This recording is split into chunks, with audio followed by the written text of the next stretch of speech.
يقول هناك سيدة أصيب زوجها بجلطة وأصبح لا يشعر الله في مستشفى الملك خالد الجامعي، لكن زوجته كانت تأتي كل يوم قبل المغرب وتجلس عنده ولا لا يشعر بها ولا يدري، تجلس عنده ربع ساعة نص ساعة كذا. بلغوا مدير المستشفى، قالوا احنا قلنا له ما في داعي تجين يوميا وتأخذ أيضا تاكسي أجره، يعني ما تسوق، يمكن ما عنده سائق أو كذا أو بعض الأيام. ويقول قال له مدير المستشفى لو ما تجي ما يشعر بك. قالت لا هو ما يشعر، أنا أشعر، لابد أجي أنا، لابد أجي. سبحان الله. يقول سبحان الله العظيم. تعرفون الجلطة الله يعافينا وياكم، الغالب أنه ينتظر أنه يعني فترة يعني، والغالب أنه يستمر حتى ينتقل رحمة الله. يقول الطبيب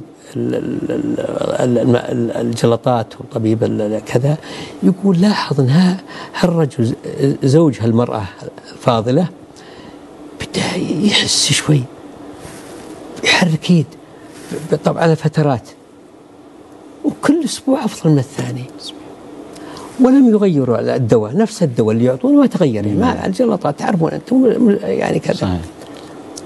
يقول بعد مضي يمكن 4 أشهر وجدوا أن الرجل تحسن، بدأ يتكلم. سبحان الله. مضى شهر شهرين ويجي الطبيب ويقول له ما شاء الله بخير. قال الله إن شاء الله بنعطيه إذن يخرج.